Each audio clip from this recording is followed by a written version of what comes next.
Jejakmu wes mulai obah. Assalamualaikum warahmatullahi wabarakatuh. Saat ini saya sedang berada di rumah dinas Bupati Bojonegoro, Hajah Ana Muawanah. Kita akan ngobrol dengan beliau mengenai kegiatan beliau sebagai bupati sekaligus apa yang dilakukan di masa pandemi COVID-19. Yuk kita masuk.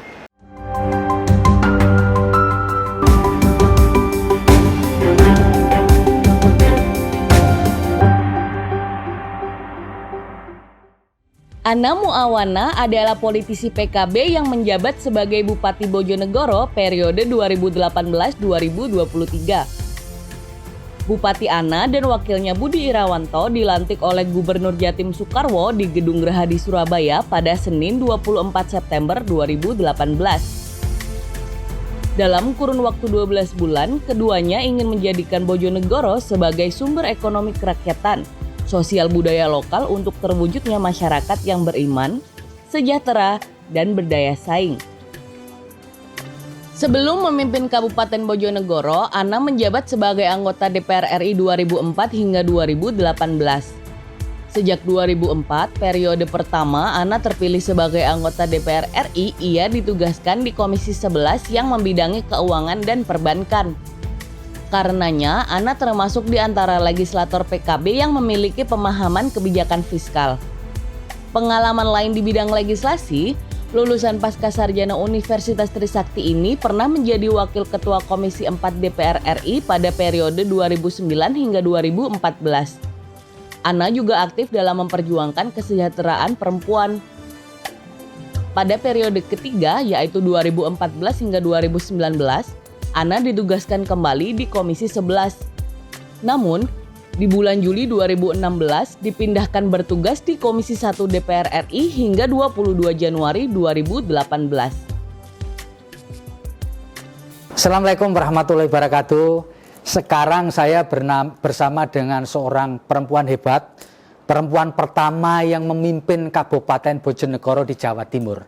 Namanya Nyonya Hajah Ana Muawanah. Beliau adalah seorang tokoh, seorang politisi yang 3 periode menjadi anggota DPR pusat dari fraksi Kebangkitan Bangsa. Bu Ana, sehat hari ini, Bu? Sehat, alhamdulillah, Mas Febi. Iya. Bu Ana, bisa diceritakan nggak, Bu? Ketika Ibu menjadi bupati di Bojonegoro, kebetulan kita mengalami musibah sejak Maret 2020 sampai sekarang. Apa itu musibahnya adalah pandemi COVID-19. Apa yang Ibu rasakan ketika seluruh wilayah termasuk Bojonegoro termasuk wilayah pandemi COVID-19? Apa yang Ibu rasakan? Kalau yang rasakan secara umum ya, wah ini ada wabah, wah ini ada pandemik dan ini internasional. Yang kedua, waktu itu saya tidak berpikir akan cepat masuk ke Bojonegoro. Ya. Yang kedua, begitu tanggal 15 Maret, kami langsung kumpul dengan Forkompinda, dan akhirnya kita membuat langkah-langkah seperti kita membuat tim gugus depan. Bojonegoro adalah satu-satunya yang pertama kali membuat tim gugus pencegahan itu dari kabupaten, kecamatan, tingkat desa. Di tingkat desa itu kami libatkan sampai ke basis RT, termasuk Mas dan sebagainya. Nah, akhirnya itu bergulir dan sebagainya. Akhirnya yang kedua kami juga melakukan evaluasi intens terhadap perkembangan COVID yang ada di Bojonegoro. Sejauh ini Bojonegoro belum pernah menjadi saya black area ya. Terakhir itu misal red, kemudian menjadi lagi misal pindah lagi ke orange, lagi ke kuning dan sebagainya. Dan tapi red pernah ya, Bu ya? Red kemarin baru, Januari baru red. Itu betul-betul lagi TT hampir penuh tempat tidur. Kami sampai menggunakan tempat tidur yang di luar rumah sakit. Contohnya kita punya resort milik Pemkab, kami gunakan untuk tempat sementara yang mereka tidak harus pergi ke diisolasi di rumah sakit. Menurut evaluasi itu red itu gara-garanya apa, Bu? Pemicunya apa nih? Biasanya satu, mungkin masyarakat belum tidak patuh dengan protokol COVID. Contohnya misal di saat musim libur panjang, istilah Harpitnas, Hari Kecepatan Nasional, itu masyarakat berbondong-bondong melaksanakan kegiatan yang mungkin tidak mengindahkan protokol COVID, termasuk jumlah dan sebagainya. Kalau kita lihat trennya, begitu ada Harpitnas, mereka banyak keluar kota, begitu datang itu 2 minggu lagi itu naik. Pasti naik angkanya. Pasti naik angkanya dan sebagainya. Nah, di situ tentunya kami juga patuh terhadap instruksi pusat, provinsi, bahkan dari misal Pak Kapolri, Pak Kapolda, Pak Pangdam, Bu Gubernur, sebagainya kami ikutin patuh. Bahkan kami sering sekali melakukan rapat koordinasi untuk evaluasi. Nah sekarang kondisi Bojonegoro sudah masuk kuning. Kuning ya. Ini kami evaluasi setiap 2 minggu dan kalau kuning ini agak sedikit dilonggarkan, tapi kita masih melaksanakan terhadap misal pencegahan justisi. Kami masih justisi terus melakukan operasi di lapangan untuk berkampanye terhadap 3M. Menegakkan program 3M ya Bu ya. 3M. Pakai masker, cuci tangan, menjaga jarak ya. Bu Ana. Nah, selama proses menangani pandemi ini, ada nggak punya cerita unik nggak Ibu? Selama menangani pandemi itu ada cerita unik nggak? Pasti kan kita ngurusin banyak orang kan Bu ya? Ada cerita unik nggak Bu? Ya pertama waktu Maret April itu itu kami tentunya klaster dulu, klaster kafe, warung yang nongkrong sampai jam 1 malam, jam 2 malam. Itu kami obrak-obrak, ayo pandemi tutup. Terus ada yang nyeletuk, Bu, memangnya pandemi keluarnya malam saja. Nah itu. Iya. Sampai IG saya itu banyak yang banyak itu di komentari, memangnya COVID itu keluarnya malam Bu gitu. Tapi saya bilang ya karena malam tuh orang nongkrong gitu loh. Yang siang kan orang bekerja, kalau malam kan orang nongkrong. Nanti saat malam bisa operasi itulah mereka memangnya malam saja COVID keluar katanya gitu. Nah itu contohnya. Kemudian yang kedua adalah saya menemukan misal orang yang dengan sukarela yang ingin ketemu sama keluarganya, itu kami isolasi di shelter-shelter desa 2 minggu. Dan mereka mau yang datang dari Kalimantan, dari Sulawesi mau lebaran itu, kami masing-masing desa membuat shelter dan kita isolasi, mereka mau. Itu suatu kami tergugah ya, begitunya mereka datang jauh untuk silaturahmi dengan keluarga. Karena ada pandemik, saya minta untuk tetap patuh protokol warga untuk mau diisolasi kalau mau ketemu keluarganya, dan itu membuat saya agak sedikit terenyuh sih sebenarnya. Bu, selama menangani COVID, Ibu pernah nggak mendapati warga Ibu yang nggak percaya COVID ini banyak, ada nggak? Banyak. Apa Bu ceritanya kok sampai nggak percaya, gimana? Bisa Ibu ceritakan? Ya, biasanya kalau nyelotok begini, Bu, daripada saya di rumah terkungkung, Bu, nanti saya mati dengan sendirinya gitu. Oh mati ya sudah Bu katanya. Terus kemudian masa saya nggak percaya terhadap apa itu COVID? Lah saya bilang, kalau kamu nggak percaya, kenapa kalau badan kamu ngilu-ngilu kamu ke dokter? Saya bilang, kamu percaya nggak itu gara-gara apa gitu kan? Mereka akannya diam. Kalau kamu kepala pusing berat, kenapa kamu datang ke dokter? Itu kelihatan nggak barangnya? Kan nggak kelihatan, hanya dirasakan itu kepalanya pusing. Nah banyak sih warga yang tidak percaya, kemudian seolah-olah ada pasrah tanda kutip ya, sambil bergurau atau mungkin mati urip karsane Gusti gitu ya. Gusti, saya bilang gini, kalau gitu nggak usah ngajak-ngajak yang lain Pak, tak bilang gitu aja. Tapi sejauh ini masa kami patuh. Bahkan minggu kemarin kami sudah posisi kuning dan kabupaten lain masih oranye. Jadi menandakan kami patuh, dan tentunya Forkombinda, Pak Dandim, Pak Kajari, Pak Kapolres, kita kerja kompak untuk terus pencegahan ini, dan kami dibantu Satpol PP di lapangan, termasuk juga kalau di tingkat kecamatan ada Dan Ramil, ada Kapolsek dan jajarannya gitu. Bu, satu di antara ikhtiar selain 3M itu adalah vaksinasi yang dilakukan pemerintah mulai 13 Januari lalu, dimulai dari Presiden Republik Indonesia, lalu kemudian sejumlah pejabat. Nah, terkait dengan vaksinasi, apakah Ibu pernah mendengar atau memantau di wilayah Kabupaten Bojonegoro orang yang nggak percaya vaksin, orang yang menolak, orang yang meyakini bahwa vaksin itu tidak akan membawa pengaruh apapun? Jadi ada, jangankan jauh-jauh di grup sendiri itu ada. Vaksin begini, nanti ada yang bilang begini, makanya membuat orang takut. Terus ada yang nyeletuk begini, nyeletuk. Sudahlah, dulu waktu kita lahir, begitu kita lahir langsung divaksin kanan kiri, kita juga nggak kenapa-kenapa. Kenapa sekarang kita takut? Terus saya komentar, negara tidak akan mencelakakan warganya. Saya pikir negara sudah memberikan terbaik terhadap ikhtiar adanya vaksin ini. Jadi di Bojonegoro rupanya kami pertama vaksin tanggal 29 Januari. Dan kami tandai dengan Forkompinda dulu, dan sampai sekarang belum ada eksiden orang yang menolak untuk vaksin. Bahkan tadi pagi di rumah dinas ini kami ada para lansia-lansia dari Wihara TTID. Bu, kami minta divaksin gitu, monggo pagi-pagi jam 7 pagi tadi itu. Jadi mereka antusias.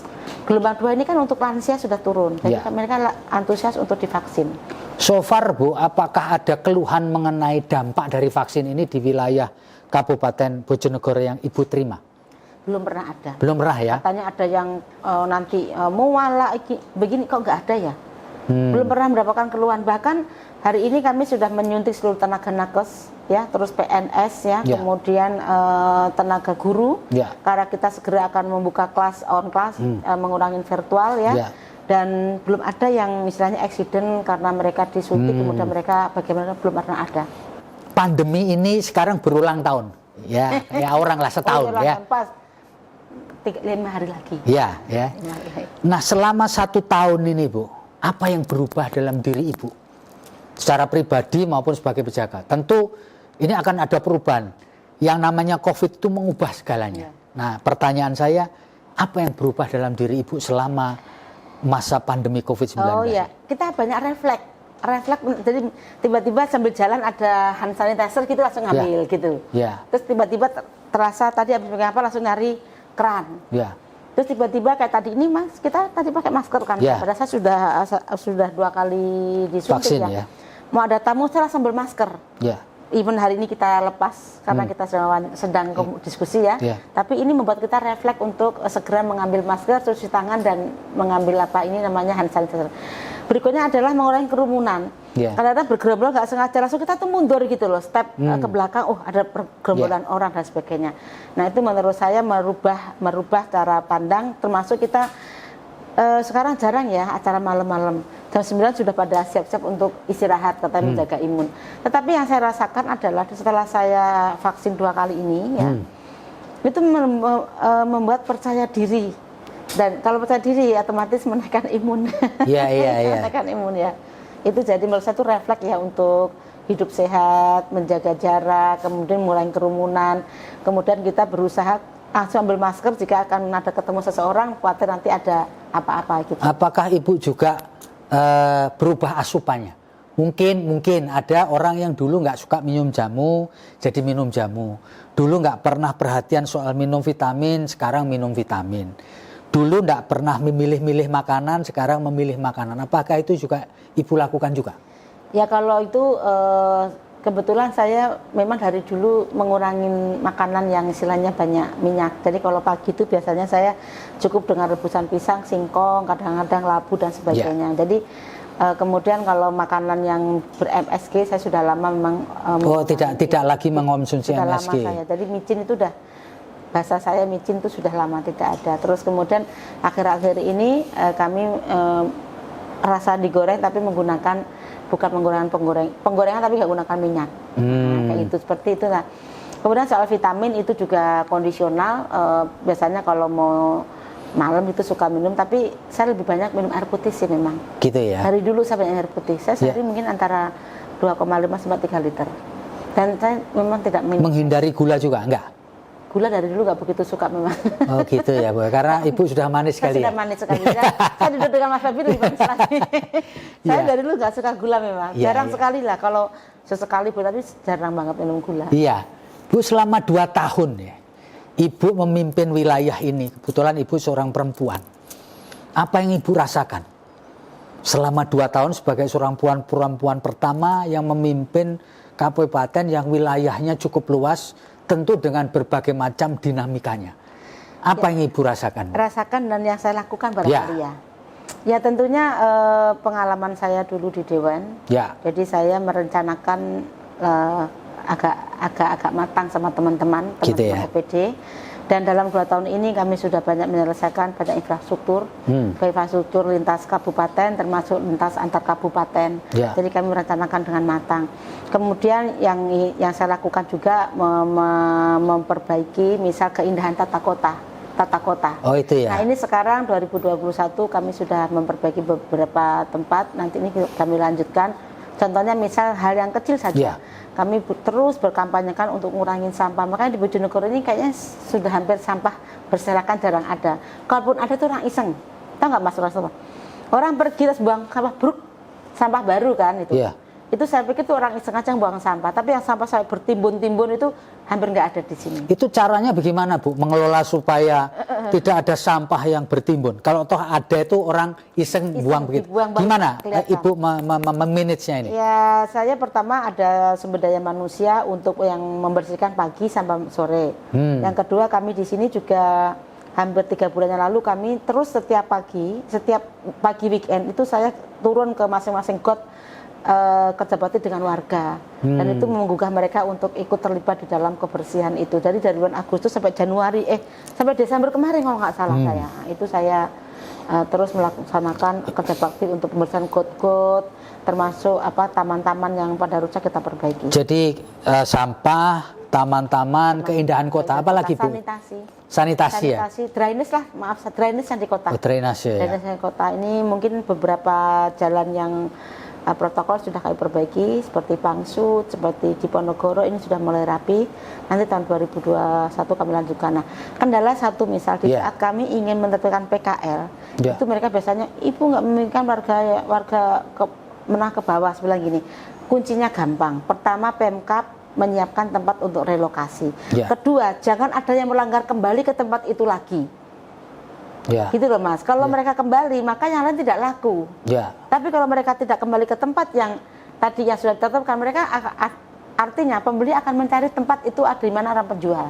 Nah, akhirnya kemarin untuk PKL sudah kami tertibkan. Saya bilang gini Bu, ini kan ada hak warga yang ingin tertib kotanya. Jadi tapi juga ada ibu yang akan mencari, ada warga yang ingin mencari penghidupan. Tapi kami sudah siapkan relokasi tempat. Ini kuncinya semua bisa berhasil. Kadang-kadang kan bilang gini, wah kami akan pindah tempat, nanti kami tidak kebagian rezeki atau orang nyari pelanggannya susah gitu kan ya. Sepanjang mereka tidak ada yang kembali ke tempat lokasi yang tadi harus dikosongkan, pasti itu pembeli akan cari. Dan kedua kita tulisin ini pindah ke sini.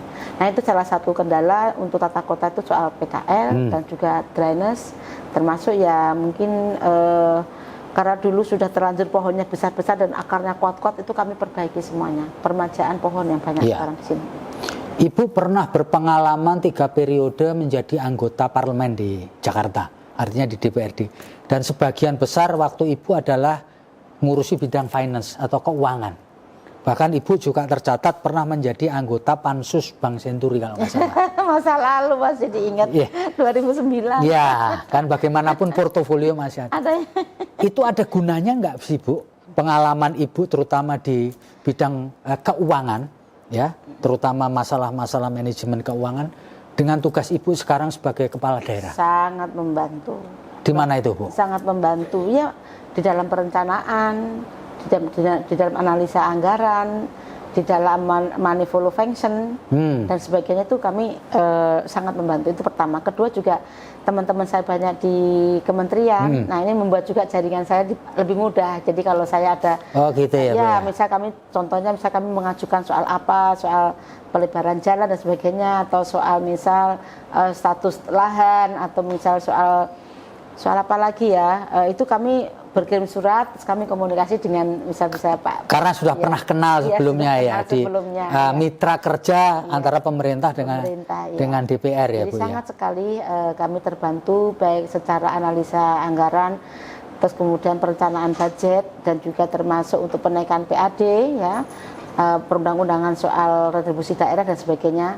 Termasuk juga networking terhadap teman-teman saya itu yang di kementerian yang tentunya masih komunikasi aktif. Bu, apa benar sih Bu ada isu yang mengatakan kalau ngurus-ngurus anggaran di pemerintah pusat, di kementerian, di lembaga, itu harus nyangoni, harus ada? Nggak ada. Nggak ada Ibu ya? Nggak ada itu. Kami tentunya Kementerian Keuangan itu sudah punya platform. Setiap daerah dikasih berapa dan apa. Yang saya ke Jakarta itu mungkin soal perizinan. Misal contohnya di saat kami ingin membangun jembatan antar Bengawan Solo, sesuai dengan perundang-undangan saya harus koordinasi dengan atau minta izin dengan Kementerian KLH, harus minta izin dengan Kementerian PUR. Nah, itu contohnya. Jadi kalau soal budget itu kami tidak perlu gedek-gedek. Saya pikir kalau bupati gedek ke sana itu salah menurut saya. Salah karena kementerian itu sudah merencanakan fiskalnya dalam tahun 2020 itu berapa. Terus untuk kabupaten itu mana-mana saja kan ada DAU, ada DAK dan sebagainya, itu salah. Yang selama ini saya lakukan itu adalah dukungan polisi. Contohnya tadi pagi kami baru rapat dengan Elman, Lembaga Manajemen Aset Negara. Itu adalah untuk Waduk Karanglongko yang rencana akan di pemerintah bangun. Kami ingin sertakan masuk kepada program strategi nasional. Itu kami dikirim surat. Jadi tidak perlu kami itu gadang-gadang salah itu, salah kaprah itu menurut saya. Bu, salah satu keberhasilan dari kepala daerah adalah bagaimana bisa meningkatkan pertumbuhan ekonomi. Nah, satu tolok ukur pertumbuhan ekonomi adalah hadirnya investasi. Apa punya kiat tertentu, Bu, untuk orang mau berinvestasi ke wilayah Kabupaten Bojonegoro supaya roda perekonomian kan jalan? Kalau tidak investasi kan stuck, Bu, ya. Kalau boleh Ibu jelaskan sedikit kira-kira pertumbuhan ekonomi di wilayah Bojonegoro sekarang pada posisi apa, Bu? Kalau Bojonegoro memang untuk investasi yang mayoriti itu masih di migas. Oh, di migas. Itu sangat luar biasa untuk di sini, bahkan sekarang Bojonegoro masuk penyumbang migas 30% nasional ya. Nah, tetapi kan trickle down efeknya kita juga sudah mulai. Nah, memang dibandingkan dengan kabupaten lain yang border area dengan misal seperti di perkotaan itu lebih dekat dengan ada bandara dan sebagainya. Kami di sini juga ada misal angkutan kereta api yang mempercepat terhadap mobilisasi masyarakat dan sebagainya. Nah, investasi kedua adalah permudahan izin. Nah, permudahan izin ini biasanya banyak kendala kita di tata ruang. Nah, tadi baru saja kami luncurkan ke DPR, insya Allah Pemkab Bojonegoro dalam bulan April ini sudah punya perda tentang RT/RW wilayah. Dan ini harusnya sudah direview 2016, waktu itu belum sempat, sehingga sekarang kami baru akan review RT/RW 2021-2041. Itu untuk memperjelas wilayah mana yang bisa dan di sana ada pariwisata, ada lahan pertanian berkelanjutan yang tidak bisa dikotak-katik, ada lahan pertambangan, ada lahan industri. Area industri maksudnya itu kami sudah siapkan hampir kurang lebih 2.000 hektar. 2.000 hektar. Jadi dengan RT/RW itu memberikan kepastian terhadap investor mau wilayah apa yang akan di ini. Kalau nggak begitu nanti mereka investor datang mencari tanah, kita nggak punya data peta. Iya. Bu, kalau ditanya itu, apa sih kelebihan Bojonegoro dibandingkan dengan kabupaten lain terkait untuk menarik investasi? Lebih mudahkah? UMR-nya lebih rendahkah? Atau apanya? Kita sudah dijawab. Oh, sudah dijawab ya. Tapi UMR itu bukan berarti kita menganiaya pegawai, bukan ya. Mungkin memang UMR di Bojonegoro bukan rendah sih, rasional lah.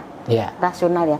Ada salah satu kabupaten yang menurut saya tidak rasional karena kabupaten itu UMR-nya lebih tinggi dibandingkan dengan kabupaten kota. Ada. Oh gitu. Nah itu menurut saya kurang rasional.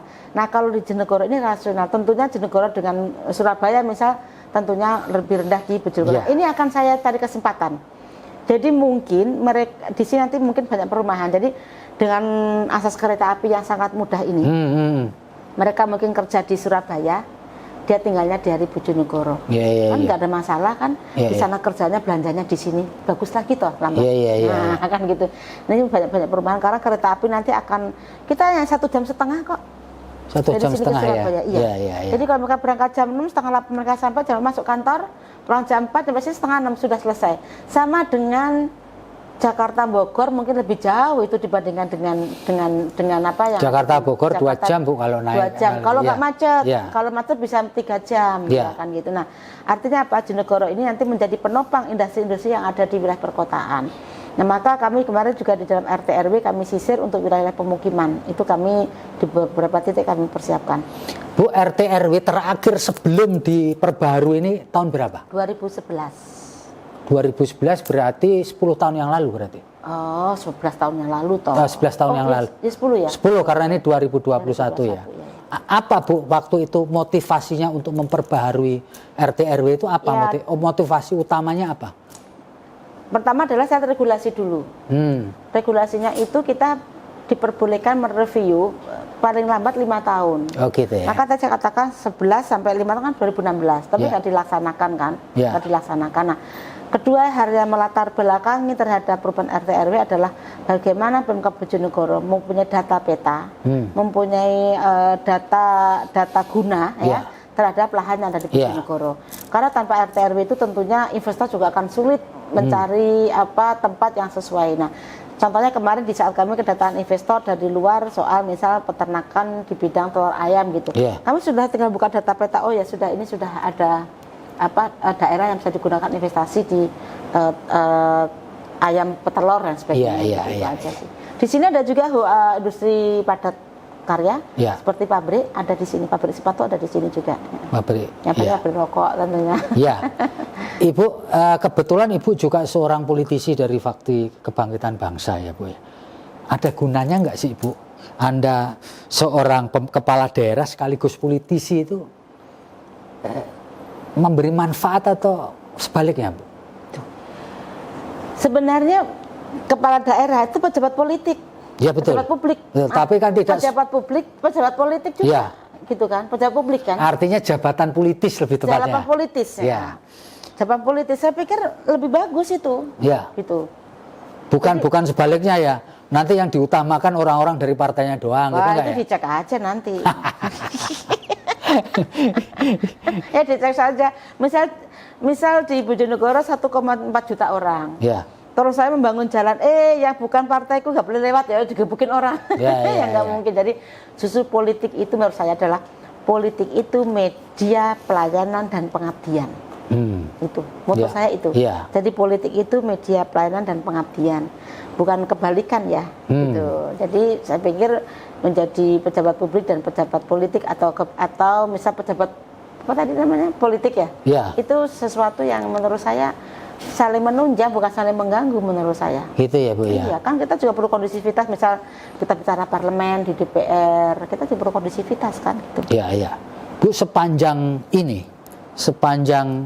Ibu menjadi kepala daerah, tentu berurusan dengan orang-orang di birokrasi. Ya kan, Ibu kan membawai birokrasi ya Ibu ya. Ada keluhan nggak Bu? Dengan orang-orang di birokrasi, kan katanya orang birokrat itu kalau bisa diperlambat kenapa dipercepat, kalau bisa dimahalin kenapa dimurahin gitu nggak kira-kira Ibu yang bisa rasa? Mungkin itu dulu. Oh dulu ya. Tapi sekarang baik semuanya. Oh baik semua ya. Semuanya sudah. Terus kami berikan pembinaan. Kami kan punya kewajiban membina. Memang tidak mudah merubah istilahnya sudah kayak seperti kebiasaan. Tetapi saya selama ini di Bojonegoro saya nggak ada hambatan apa-apa. Baik-baik saja semua. Sungguhpun saya bukan bagian dari birokrasi di sini, tapi saya baik-baik saja. Nggak ada masalah apa-apa. Bu, bagaimana kiat Ibu untuk menciptakan good governance sekaligus untuk memperkecil peluang terjadinya penyimpangan atau korupsi? Mungkin korupsi nggak mungkin bisa dihilangkan, tapi minimal diminimalkan lah. Apa kiat Ibu? Sistem dan kontrol. Ya, sistemnya sudah makin baik. Misal contohnya korupsi ini kan orang selalu bilang korupsi dengan uang, gitu kan. Padahal korupsi waktu lebih berbahaya lagi. Karena dengan korupsi waktu itu mereka tidak melaksanakan pekerjaan sesuai dengan target kinerja dan sebagainya. Sehingga menurut saya sistem dan dikontrol, evaluasi, pembinaan itu aja terus kita laksanakan. Kemudian yang kedua, jangan berikan tugas di luar dengan tupoksinya. Jangan dikasih tugas yang aneh-aneh. Jadi aku juga bilang, saya tidak pernah penugasan Anda yang aneh-aneh. Jadi jangan berbuat yang aneh-aneh kan, gitu saja kalimatnya. Itu saja kasih pekerjaan yang aneh-aneh. Itu saja kerjakan dengan baik sesuai dengan tusi. Termasuk disiplin pegawai ini juga saya minta, terutama ya tentunya saya kepala daerah memberikan istilahnya pembinaan terus-menerus dengan eselon 2 bahwa kita ini adalah pimpinan mereka kita berikan contoh dulu, sehingga sampai sekarang kayaknya sudah jarang kita temui misal bahkan korpri jalan-jalan ke pasar tuh hampir nggak ada. Atau mungkin lepas dulu terus jalan-jalan nggak Bu ya? Kelihatan. Karena sekarang saya sudah pakai facing identification untuk absensi. Oh iya. Jarang dulu kalau jam 3 tuh udah banyak di pasar pada nantengin belanjaan mau pulang. Iya. Sekarang kayaknya sudah jarang ya. Iya. Tapi saya belum pernah menemukan sih, udah nggak ada Belanjanya pengaduan. lewat online aja, Bu. Lagi online ya. Saya nggak ada pengaduan juga karena saya pikir masyarakat mengadukan itu hal yang mudah karena handphone saya semuanya tahu, Ya. saya semuanya tahu. Ibu selain itu saya tahu juga Ibu seorang yang punya jiwa seni kalau nggak salah, betul ya? Bu? Oh, senawan dikit-dikit. Iya. Ibu juga ciptakan lagu, Bu? Ya, Atau apa gitu? Gimana, Bu, ceritanya kok bisa Ibu? Senang saja. Gini, suatu ketika saya kedatangan para seniman hari apa waktu itu buat baca puisi lah. Iya. Saya bilang, nanti Ibu tampil ya. Saya bilang, aduh saya ini nggak bisa baca puisi. Oh, sudah pernah dengar Ibu baca puisi? Bisa. Akhirnya dalam sekejap sambil saya rapat COVID itu saya membuat judulnya Jejek. Itu Jejek kan itu berdiri tegak ya. Lan jejek. Jejek itu mancal gitu ya, mengancal. Itu saya 5 menit saya tulis baru saya perbaiki isinya. Itu salah satu karya saya. Judul Jejek Lan Jejek. Bisa Ibu ulang kembali, Bu, sedikit aja supaya kita bisa saksikan bagaimana Ibu bisa menciptakan secara spontan sebuah sajak atau puisi. Ada nggak sajaknya tuh? Apa sajaknya apa? Ada lagi lagu yang lali dalan. Gimana, Bu, lali dalan itu, Pak? Urip kaya dening numpak gajah, kabeh disasa, kabeh ditabrak, kabeh diterak, gitu. Itu depannya. Kalau yang jejak itu apa ya? Itu ada suluknya, Mas, susah. Tahu nggak apa ya? Ya. Jejekmu wes mulai obah, gitu.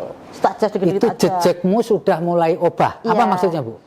Ya kamu tuh sudah gak ada pendirian gitu loh. Oh, goyah gitu ya. Goyah. Pateng sentiut lan noyong. Pateng sentiung yang deong-deong artinya udah nggak jelas gitu.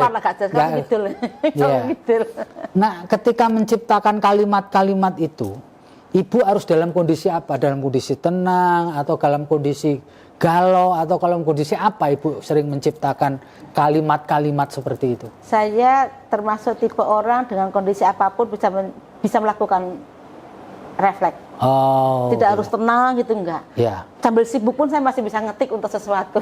Jadi sampai sekarang Ibu karyanya sudah berapa banyak nih, Bu? Kira-kira aja. Baru mau 3. Oh, baru mau 3. Iya. Baru mau 3. Tapi Ibu bisa main musik juga? Enggak, saya. Alat musik enggak ya? Alat musik saya dikit-dikit, tapi sudah lupa banget kapan digunakan. Saya hanya vokal pun saya juga nggak sempurna. Oh, ya, gitu. tadi itu yang didengarkan kan. Oh, gitu. Jangan bilang sumbang karena saya bukan penyanyi. Enggak juga, Bu. Bagus juga, Bu. Untuk apa ya? Ini bagian dari hidup ya, Bu ya. Tadi bisa terusin kan tadi kan? Syair saya belum tak terusin kan? Ya, gimana? Terusin dulu ya. Ya, gimana itu, Bu? Jejeg kono kene, jejeg kanca dhewe, golek saanane golekan, saanane golekan, go jejeg. Jadi orang itu kalau sudah rupa daratan, itu pokoknya makan teman tuh hal yang biasa. Jangan bilang polisi makan teman loh, enggak loh. Polisi juga makan teman loh. Ya. Politisi itu bersahabat. Iya. Kalau yang makan teman itu hanya oknum. Iya. Itu tadi artinya jejeg konco itu artinya mengorbankan teman untuk dirinya sendiri. Ya, sampai dia ingin naik pun, kalau dia mau naik itu nginjak teman di bawahnya. Gitu. Itu berdasarkan pengalaman Ibu sendiri yang pernah lihat atau bagaimana? Enggak lah, ini kan karya saja. Ya. Oh, karya. Banyak juga yang saya lihat, misal orang ingin maju nonjol nginjek temennya, ingin mendapat nilai baik memfitnah temannya gitu ya. Terus menduga orang lain salah, seolah-olah mereka yang benar gitu. Aja. Sebenarnya itu refleks saja saya sih. Bu, selama menjadi kepala daerah pernah nggak Ibu galau? Galau itu nggak merasa aku ki orang lakoni kayak gini tapi diomongnya kayak begini. Oh, itu biasa. Tapi biasa, tapi nggak pernah sampai ke tingkat galau gitu kan? Enggak pernah. Saya bahkan bilang gini, persoalan apapun ini bukan persoalan, ini tugas kita selesaikan. Misal gini, seseorang yang merasa, waduh saya galau ini karena ini, loh jangan bilang galau karena Anda di situ maka tugasmu itu, sehingga itu harus diselesaikan dengan tugas itu. Nah, saya nggak pernah galau. Saya termasuk orang yang, oh ya begitu ya, terus saya cari solusinya gitu.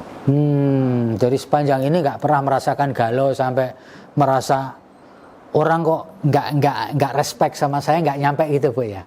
Enggak berpikir begitu saya. Ya. Saya bilang begini aja, tidak ada orang yang akan respect saya dengan 100%. Ya. Tidak ada orang yang mereject saya 100%. Ya. Jadi yang membuat saya galau saya lupakan dan saya akan fokus kepada pelayanan, gitu aja. Gampang kan? Ya. Ibu, saya ingin Ibu memberikan closing statement kepada para pembaca kita. Dalam posisi kita masih dalam situasi pandemi yang kita tidak tahu sampai kapan ini akan berakhir.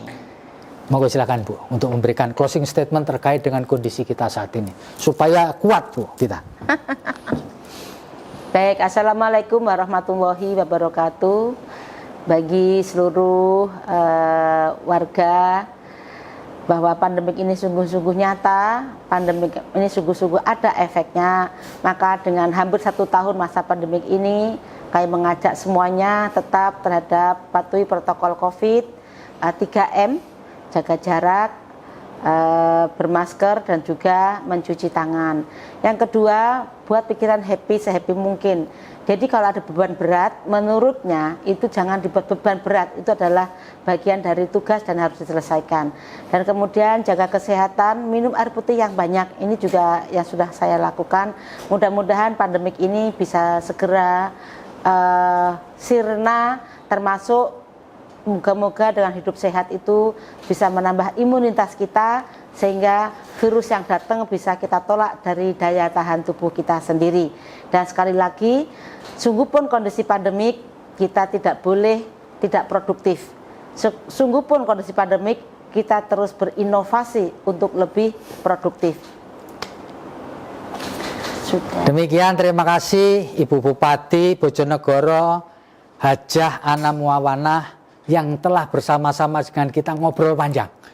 Ya, tentu semoga ini berguna buat kita semua dan harapan kita bersama pandemi ini akan cepat berlalu. Terima kasih Bu Ana.